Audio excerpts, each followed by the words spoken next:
இதுவரைக்கும் சேனலை சப்ஸ்கிரைப் பண்ணாதவங்க சேனலை சப்ஸ்கிரைப் பண்ணிக்கோங்க. அதோட மறக்காமல் பக்கத்தில் இருக்கக்கூடிய பெல் ஐக்கானை கிளிக் பண்ணுங்கள். அப்போ தான் நான் போடக்கூடிய லேட்டஸ்ட் வீடியோக்களோட நோட்டிஃபிகேஷன்ஸ் உங்களுக்கு வந்து சேரும். இப்போ பாடத்துக்கு போகலாம். இன்றைய பாடத்தில் ஆங்கிலத்தில் இருக்கக்கூடிய ரிலேட்டிவ் ப்ரொனவுன்ஸ் பற்றி பார்க்க போகிறோம். ரிலேட்டிவ் ப்ரொனவுன்ஸ் ரிட்டன் இங்கிலீஷில் பயன்படுத்தப்படுகின்றன. ரிலேட்டிவ் ப்ரொனவுன்களில் who, whose, whom, which, that இவைகள் அதிகமாக பயன்படுத்தப்படுகின்றன. இப்போ பாடத்துக்கு போகிறதுக்கு முன்னாடி பொதுவாக ஒரு சென்டென்ஸோட ஸ்ட்ரக்சர் அப்படிங்கிறது எப்படி இருக்குங்கிறத பார்க்கலாம். Subject plus verb plus object இந்த ஆர்டரில் தான் பொதுவாக ஒரு சென்டென்ஸோட ஸ்ட்ரக்சர் அப்படிங்கிறது இருக்கும். அதாவது ஒரு வாக்கியத்தினுடைய முதல் வார்த்தை சப்ஜெக்ட்னும் அதை தொடர்ந்து வரக்கூடிய வார்த்தை வர்புனும் அதை தொடர்ந்து வரக்கூடியதை ஆப்ஜெக்ட்னு சொல்லி அழைக்கிறோம். முதலாவதாக who relative pronoun. Who relative ப்ரொனவுனை மனிதர்களுக்கு பயன்படுத்துகிறோம். இப்போ உதாரணத்துக்கு போகலாம். ஐ ஹாவ் எ ஃப்ரெண்ட், எனக்கு ஒரு நண்பர் இருக்கிறார். ஹீ ஸ்பீக்ஸ் 5 லாங்குவேஜஸ், அவர் 5 மொழிகள் பேசுகிறார். இப்போ இவை இரண்டு தனித்தனி வாக்கியங்கள். இந்த 2 வாக்கியங்களையும் ஹூ ரிலேட்டிவ் ப்ரொனவுன் கொண்டு இணைக்க போகிறோம். ரிலேட்டிவ் ப்ரொனவுன்களை பொறுத்த வரைக்கும் 2 வாக்கியங்களை இணைக்கக்கூடிய கன்ஜெக்ஷன் வார்த்தைகளாக செயல்படுகின்றன. இப்போ முதலாவது வாக்கியத்தை எடுத்துக்கிறோம், ஐ ஹாவ் எ ஃப்ரெண்ட். இரண்டாவது வாக்கியம் ஹீ ஸ்பீக்ஸ் 5 லாங்குவேஜஸ், இதில் சப்ஜெக்ட் எது? ஹீ. அந்த சப்ஜெக்ட்டுக்கு பதிலாக தான் ஹூவை பயன்படுத்துகிறோம். அதற்காக தான் நான் இந்த வீடியோனோட ஆரம்பத்தில் சென்டென்ஸோட ஸ்ட்ரக்சர் பற்றி சொன்னேன். ஸோ அந்த ஹீயை எடுத்துகிட்டு அதுக்கு பதிலாக இங்கே ஹூவை பயன்படுத்துகிறோம். I have a friend who speaks 5 languages, எனக்கு 5 மொழிகள் பேசும் ஒரு நண்பர் இருக்கிறார் அப்படிங்கிறது என்னுடைய அர்த்தம். 2 தனி வாக்கியங்களாக பேசுகிறதுக்கு பதிலாக இந்த ரிலேட்டிவ் ப்ரொனவுன் கொண்டு ஒரு சிங்கிள் வாக்கியமாக இங்கே பேசியிருக்கோம். I have a friend who speaks 5 languages, எனக்கு 5 மொழிகள் பேசும் ஒரு நண்பர் இருக்கிறார் அப்படிங்கிறது என்னுடைய அர்த்தம். இந்த வகையில் 2 வாக்கியங்களை இணைக்கக்கூடிய வகையில் ரிலேட்டிவ் ப்ரொனவுன்கள் 2 வாக்கியங்களுக்கு மத்தியில் சப்ஜெக்ட், அதாவது இரண்டாவது வாக்கியத்தினுடைய சப்ஜெக்ட் இடத்துல பயன்படுத்தப்படுகின்றன. இது ஒரு முறை. இப்போ இரண்டாவது உதாரணத்தை பாருங்கள். My brother lives in London, எனது சகோதரர் லண்டனில் வசிக்கிறார். ஹீ ஹேஸ் 2 சில்ட்ரன், அவருக்கு 2 குழந்தைகள் உள்ளனர். இங்கே 2 வாக்கியங்கள். இப்போ இங்கே முதல் வாக்கியத்தை எடுத்துக்கிறோம், மை பிரதர், அதை ஒட்டி ஹூவை இணைக்கிறோம். மை பிரதர் ஹூ, அதுக்கப்புறம் வாக்கியத்தை தொடர்றோம், my brother who lives in London. இப்போ இரண்டாவது வாக்கியத்தில் இருக்கக்கூடிய ஹீக்கு பதிலாக தான் இந்த ஹூவை இங்கே நம்ம பயன்படுத்தியிருக்கிறோம். இரண்டாவது வாக்கியத்தில் இருக்கக்கூடிய ஹீங்கிற அந்த சப்ஜெக்ட்டுக்கு பதிலாக தான் ஹூவை பயன்படுத்தியிருக்கிறோம். அதை முதல் வாக்கியத்தினுடைய சப்ஜெக்டை ஒட்டி பயன்படுத்தியிருக்கோம். ஆகையினால் அந்த இரண்டாவது வாக்கியத்தில் இருக்கக்கூடிய ஹீயன் மறுபடியும் நம்ம பயன்படுத்தக்கூடாது. My brother who lives in London has 2 children, லண்டனில் வசிக்கும் எனது சகோதரருக்கு 2 குழந்தைகள் உள்ளனர் அப்படிங்கிறது என்னுடைய அர்த்தம். வாக்கியப்படி என்னுடைய அர்த்தம்னு பார்த்தீங்கன்னாக்கா, எனது சகோதரர் யார் லண்டனில் வசிக்கிறாரோ அவருக்கு 2 குழந்தைகள் உள்ளனர் அப்படிங்கிறது இந்த வாக்கியப்படி உள்ள அர்த்தம். பொதுவான அர்த்தங்கிறது லண்டனில் வசிக்கும் எனது சகோதரருக்கு 2 குழந்தைகள் உள்ளனர் அப்படிங்கிறது. அதுக்கு அடுத்ததாக ஹூஸ். ஹூஸ் ரிலேட்டிவ் பண்ணோன்னா மனிதர்கள் மற்றும் விலங்குகளுக்கு பயன்படுத்துவோம். உதாரணம், ஷீ இஸ் மை சிஸ்டர், அவர் எனது சகோதரி. Her husband is an engineer, அவரது கணவர் ஒரு பொறியாளர் அப்படிங்கிறது இந்த 2 வாக்கியங்களுடைய அர்த்தம். இப்போ ஹூஸை பயன்படுத்தி இவை 2 இணைக்க போகிறோம். ஷீ இஸ் மை சிஸ்டர், அதுக்கப்புறம் ஹருக்கு பதிலாக ஹூஸை பயன்படுத்துகிறோம். Whose husband is an engineer, she is my sister whose husband is an engineer, அவளின் சகோதரி அவரது கணவர் ஒரு பொறியாளர் அப்படிங்கிறது. இன்னொரு உதாரணம், ஹீ இஸ் அவர் நெய்பர், அவர் எனது அண்டை வீட்டார். His parents died in an accident, அவருடைய பெற்றோர் விபத்தில் இருந்தனர் அப்படிங்கிறது. இப்போ இந்த 2ஐயும் ஹூஸ் கொண்டு இணைக்க போகிறோம். ஹீ இஸ் அவர் நெய்பர், இரண்டாவது வாக்கியத்தில் ஹிஸ், அந்த ஹிஸ்ஸுக்கு பதிலாக தான் இங்கே ஹூஸை பயன்படுத்த போகிறோம். Whose parents died in an accident, அவர் எங்களது அண்டை வீட்டார், அவருடைய பெற்றோர் விபத்தில் இருந்தனர் அப்படிங்கிறது இந்த என்னுடைய பொதுவான ஒரு அர்த்தம். வாக்கியப்படி பார்த்திங்கன்னா, யாருடைய பேரண்ட்ஸு ஆக்சிடெண்ட்டில் இருந்தாங்களோ அவர் என்னுடைய அண்டை வீட்டார் அப்படிங்கிறது இது வாக்கியப்படி உள்ள அர்த்தம். அதற்கடுத்ததாக ஹூம் ரிலேட்டிவ் ப்ரொனவுன். ஹூம் ரிலேட்டிவ் ப்ரொனவுனை மனிதர்களுக்கு பயன்படுத்துவோம். அது மட்டும் இல்லாமல் ஹூம் ரிலேட்டிவ் ப்ரொனவுனை ஆப்ஜெக்ட்டுக்கு பதிலாக பயன்படுத்துவோம். ஒரு வாக்கியத்தினுடைய ஆப்ஜெக்ட்டுக்கு பதிலாக பயன்படுத்துவோம். இப்போ உதாரணம், ஐ சா த கேர்ள், நான் அந்த பெண்ணை பார்த்தேன். ஐ ஹெல்ப்டு ஹர், நான் அவளுக்கு உதவினேன். இப்போ இந்த 2 வாக்கியங்களையும் ஹூம் கொண்டு இணைக்க போகிறோம். முதல் வாக்கியத்தை அப்படியே எடுத்துக்கிறோம். ஐ saw the girl. இரண்டாவது வாக்கியமான ஐ ஹெல்ப்டு ஹரில் ஹர்ங்கிறது ஆப்ஜெக்ட். அந்த ஆப்ஜெக்ட் ஹருக்கு பதிலாக தான் ஹூமை பயன்படுத்துகிறோம். whom I helped. இந்த ஐ saw the girl whom I helped. நம்ம ஹருக்கு பதிலாக ஹூமை பயன்படுத்திருக்கனால மறுபடியும் ஹரை இங்கே பயன்படுத்தக்கூடாது. அதனால் ஹெல்ப்டுன்னு எடுத்துடணும். ஐ saw the girl whom I helped. நான் உதவி செய்த பெண்ணை பார்த்தேன் அப்படிங்கிறது பொதுவான இந்த வாக்கியத்தினுடைய அர்த்தம். வாக்கியப்படி உள்ள அர்த்தம் நான் யாருக்கு உதவினோ அந்த பெண்ணை பார்த்தேன் அப்படிங்கிறது. இன்னொரு உதாரணம், the candidates have come. Interview கேண்டிடேட்கள் வந்திருக்கிறார்கள். We called them for interview. நாங்கள் அவர்களை இன்டர்வியூக்காக அழைத்தோம் அப்படிங்கிறது இந்த இரண்டு வாக்கியங்களுடைய அர்த்தம்.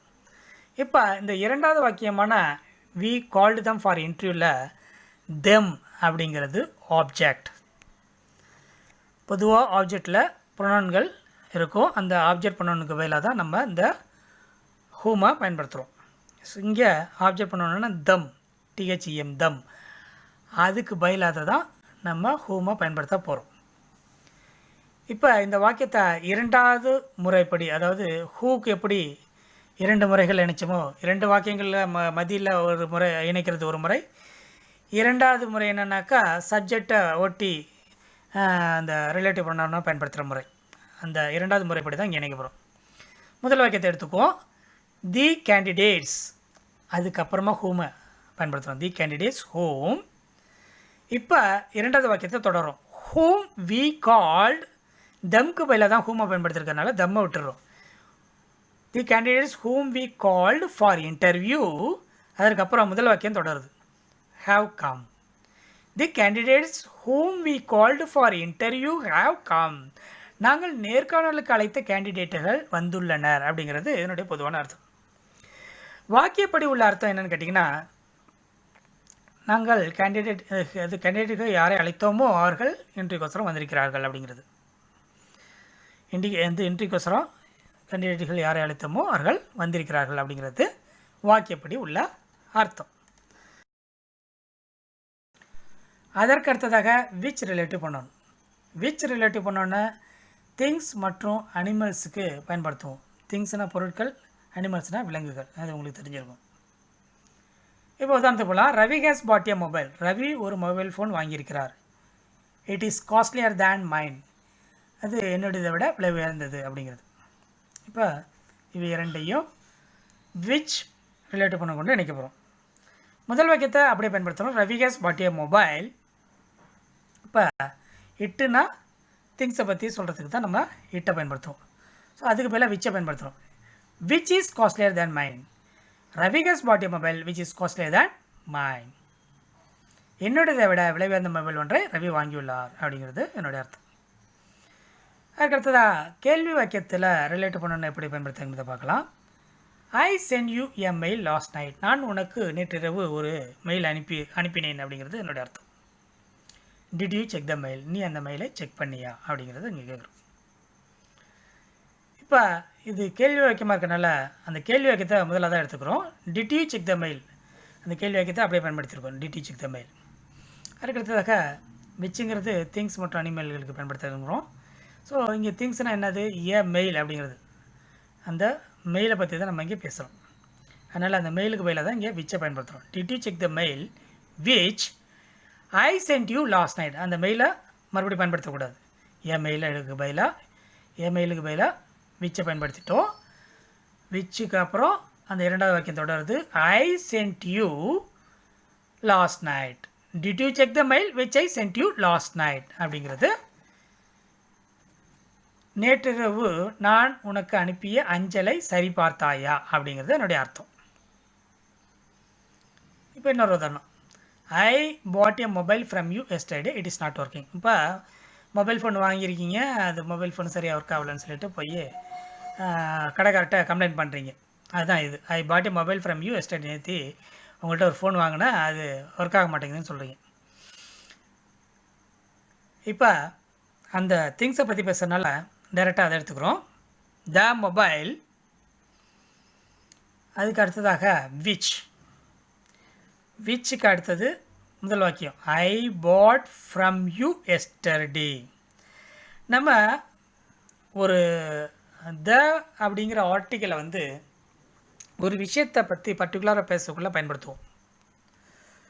So I Sai a girl yesterday அப்படின்னு சொல்கிறோம். ரெண்டாவது வாக்கியத்தில் the girl was very beautiful அப்படின்னு அந்த பொண்ணு ரொம்ப அழகாக இருந்தா அப்படின்னு சொல்லணும்னா அந்த பொண்ணு இரண்டாவது முறை ஒரு விஷயத்தை வந்து பர்டிகுலராக பேசக்குள்ள தேவை பயன்படுத்தணும் அப்படிங்கிறது ஆங்கிலத்தில் இருக்கக்கூடிய விதி. அந்த விதியை தான் இங்கே பயன்படுத்தணும். So I bought a mobile from you yesterday இந்த வாக்கியத்தில் இருக்கக்கூடிய ஏ மொபைலை வந்து கீழே இறக்குறோம். நம்ம பர்டிகுலராக அந்த மொபைலை பற்றி பேசுகிறதுனால ஏக்கு பதிலாக தேவை பயன்படுத்தியிருக்கோம் இங்கே த மொபைல். அதுக்கப்புறம் விச்சை பயன்படுத்துகிறோம். Which I bought from you yesterday which I bought from you yesterday. இரண்டாவது வாக்கியத்தில் இருக்கக்கூடிய இட்டுக்கு பதிலாக தான் இந்த விச்சை இங்கே பயன்படுத்தியிருக்கிறோம். ஆகையினால அந்த இட்டை மறுபடியும் பயன்படுத்தக்கூடாது. The mobile which I bought from you yesterday is not working நேற்று நான் உங்களிடமிருந்து வாங்கிய மொபைல் வேலை செய்யவில்லை அப்படிங்கிறது என்னுடைய அர்த்தம். அதுக்கு அடுத்ததாக தட் ரிலேட்டிவ் பண்ணணும். தட் ரிலேட்டிவ் பண்ணோன்னா மனிதர்கள் விலங்குகள் மற்றும் பொருட்களுக்கு பயன்படுத்தும். உதாரணம் my wife cooked chicken biryani எனது மனைவி சிக்கன் பிரியாணி சமைத்தாள். இட் வாஸ் வெரி டேஸ்டி அது மிகவும் சுவையாக இருந்தது. இப்போ இந்த இரண்டையும் தட்டு கொண்டு இணைக்க போகிறோம். My wife cooked chicken biryani இட்டு இடத்துல தட் வாஸ் வெரி டேஸ்டி அப்படிங்கிறது. அதுக்கடுத்ததாக அது எனது மனைவி மிகவும் சுவையாக இருந்த சிக்கன் பிரியாணியை சமைத்தார் அப்படிங்கிறது பொதுவாக இந்த வாக்கியத்தினுடைய அர்த்தம். அதுக்கடுத்தது இன்னொரு உதாரணம் I have pot a mobile நான் ஒரு மொபைல் வாங்கியிருக்கிறேன். The mobile has so many features அந்த மொபைலில் நிறைய ஃபீச்சர்ஸு இருக்குது அப்படின்னு சொல்கிறோம். இப்போ அந்த இரண்டையும் இணைக்க போகிறோம். I have pot a mobile அதை அப்படியே யூஸ் பண்ணுறோம். த மொபைலுக்கு பதிலாக தான் இங்கே விச்சை பயன்படுத்தணும். அதனால் இந்த த மொபைலை ரிமூவ் பண்ணிவிட்டு அதுக்கு பதிலாக விச்சோ அப்படி இல்லைன்னா தட்டோ பயன்படுத்தலாம். இந்த சென்டென்ஸை பொறுத்த வரைக்கும் விச் வேணாலும் பயன்படுத்தலாம் தட் வேணாலும் பயன்படுத்தலாம். So the mobile which I have got a mobile which has so many ஃபீச்சர்ஸ்னு சொல்லலாம். இல்லை I have got a mobile that has so many features அப்படின்னு சொல்லலாம். நான் ஒரு மொபைல் வாங்கியிருக்கிறேன் அதில் பல அம்சங்கள் உள்ளன அப்படிங்கிறது பொதுவாக என்னுடைய அர்த்தம்.